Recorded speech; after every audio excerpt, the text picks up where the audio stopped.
24 मार्च 2026 को honourable supreme court of India ने order दिया है कि शेड्यूल कास्ट यानी एससी वही लोग होंगे जो हिंदू धर्म, सिख धर्म या बौद्ध धर्म से बिलोंग करता है, ये या फिर इन 3 धर्म में कन्वर्ट कर चुके हैं।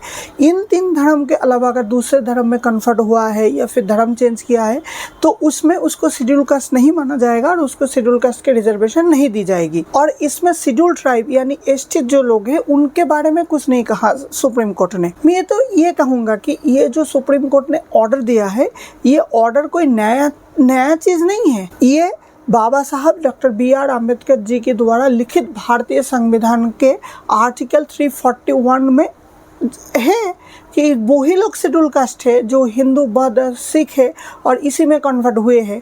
दूसरे धर्म के लोगों को नहीं माना जाएगा। और यही भारत के संविधान के आर्टिकल 342 के अनुसार वो लोग शेड्यूल ट्राइब है जो एक पार्टिकुलर ट्राइब से बिलोंग करता है, उस पर कोई रिलीजियन का ऐसे प्रावधान नहीं है। शेड्यूल ट्राइब यानी एसटी लोग किसी भी रिलीजियन में हो, चाहे वो इस्लाम में हो, चाहे वो क्रिश्चियनिटी में हो, किसी भी रिलीजियन में हो, वो अगर उस ट्राइब का है तो वो शेड्यूल ट्राइब ही रहेंगे। लेकिन शेड्यूल कास्ट में अलग है। शेड्यूल कास्ट में उसको स्पेसिफिकली हिंदू, बौद्ध या सिख धर्म का होना चाहिए और स्पेसिफाइड जो कास्ट है शेड्यूल कास्ट का उसी कास्ट के वो होना चाहिए, तभी वो शेड्यूल कास्ट होगा।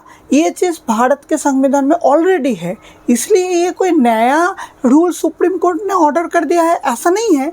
कि किसी केस में इस मामला आया हो इसलिए इस चीज़ को दोबारा दोहरा गया सुप्रीम कोर्ट से। मैं यहाँ पे नॉर्मली कास्ट बोले तो ट्राइब को भी समझ रहा हूँ, लेकिन मुझे पता है कास्ट और ट्राइब अलग होता है, लेकिन फिर भी मैं ओवरऑल जनरली कास्ट और ट्राइब को कास्ट ही कह रहा हूँ। अच्छा, यहाँ पे ये चीज़ क्यों है, शेड्यूल कास्ट में क्यों धर्म की प्रतिबंधिकता है कि उसको हिंदू, बौद्ध या सिख धर्म ही होना है ऐसा। शेड्यूल ट्राइब में कोई भी धर्म का हो सकता है वो, और कोई भी धर्म में वो अपना धर्म परिवर्तित कर ले, चाहे कुछ भी धर्म से, क्रिश्चियनिटी हो, इस्लाम हो, कुछ भी हो, कुछ भी अपना धर्म हो। जो भी आदिवासियों का जो धर्म है एसटीओ का वो भी कर ले, कुछ भी कर ले, फिर भी वो आदिवासी रहेगा। ऐसा डिफरेंशिएट क्यों है?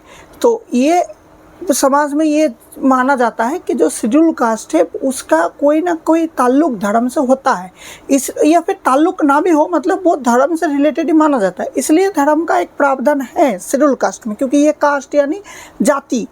और जब ट्राइब की बात करें ये है जनजाति, उपजाति। तो ये जो चीज़ है इसमें क्या होता है कि ये कोई धर्म से रिलेटेड नहीं माना जाता, क्योंकि इस पे बहुत सारे मैटर है। जैसे कि शेड्यूल ट्राइब या एसटी या आदिवासियों में बहुत सारे अपना अपना धर्म है। कुछ आदिवासी हिंदू धर्म में है, लेकिन और उसके धर्म अलग है, और ये अलग अलग धर्म है। जैसे गोंड धर्म, सारना धर्म है, और बहुत विशेष कारण से बहुत सारे आदिवासी लोग क्रिश्चियनिटी में, कोई इस्लाम में कन्वर्ट हो चुके हैं। तो इसलिए इन लोगों का तो धर्म से ताना नहीं है, ये तो ट्राइब है। ट्राइब यानी एक उपजाति, एक जनजाति है। तो ये क्या है, ये एक ट्राइब है जिसे कहता है। तो ये कास्ट से डिफरेंट है। कास्ट का जो वर्ण व्यवस्था ये वो वाला सिस्टम नहीं है, तो इसलिए यहाँ पे वो चीज़ लागू नहीं होता। ज़्यादातर जो धर्म का जो प्रावधान है ये एक अलग सा आइडेंटिटी है, अलग सा एक कम्युनिटी को यहाँ पे डिनोट किया जाता है, इसलिए ये चीज़ है। यहाँ पे ये सारी चीज़ें SC/ST एक्ट के तहत आता है। यानी यह SC/ST एक्ट तो बहुत सारे चीज़ वे होता है, जैसे SC/ST के साथ भेदभाव ना हो, उसके साथ कोई गलत ना हो। इसका मतलब ये नहीं कि ये जो सुप्रीम कोर्ट ने जो ऑर्डर दिया है वो SC और ST दोनों के लिए ही एप्लीकेबल है। यहाँ पे SCO के लिए ये जजमेंट ऑर्डर आया है, STO के लिए नहीं। कि SC अगर हिंदू, बौद्ध या सिख के अलावा कोई दूसरा धर्म में कन्वर्ट हो जाए तो वो SC नहीं रहेगा, वो तब तक SC रहेगा अगर वो हिंदू, बौद्ध या सिख है, या फिर आप इन 3 धर्म में अपना धर्म बदल ले।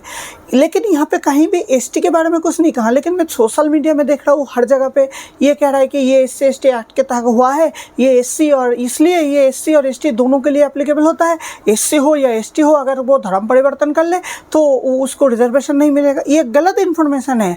यहाँ पे ये चीज़ केवल SCO के लिए है, ये तो रिलीजियन वाला रेस्ट्रिक्शन STO के लिए नहीं है। ST चाहे किसी भी धर्म में अपना धर्म परिवर्तन कर ले, या भी किसी का धर्म के हो, वो अगर वो ट्राइब का जो लिस्ट होता है STO का उसके अंतर्गत है तो वो फिर भी ST रहेगा, किसी भी धर्म में वो रिलीजियन कन्वर्ट करे। SCO में ऐसा नहीं है, उसका जो कास्ट लिस्ट है उसी का कास्ट का है, और वो हिंदू, बौद्ध और सिख धर्म का है, या फिर इसी तीनों धर्म में कन्वर्ट हुआ है, तभी वो SC रहेगा। दूसरे इस्लाम या क्रिश्चियनिटी में जाएगा तो वो एससी नहीं रहेगा, या फिर दूसरे धर्म में जाएगा तो एससी नहीं रहेगा। ये एससीओ के लिए ये रेस्ट्रिक्शन है, एसटीओ के लिए नहीं। यही मैं इस चीज़ को जनता के सामने बताना चाह रहा हूँ कि इस चीज़ के अवेयर बने कि ये यहाँ पे सोशल मीडिया में इसका गलत चीज़ बताया जा रहा है। जो सही है, जो कानूनी संविधान में लिखा है, उस चीज़ को मैं बताऊँगा। जो सटीक है, जो सच है, उसको मानना चाहिए। जो झूठा अफवाहें फैला रहा है, इसको मानने का कोई ज़रूरत है नहीं। यही बोल के मैं आप सबसे बोलना चाहता हूँ कि आप ये लोग इस चीज़ को समझिए, और ये बोल के आज का मैं जो डिस्कशन है इसको समाप्त कर रहा हूँ। नमस्कार।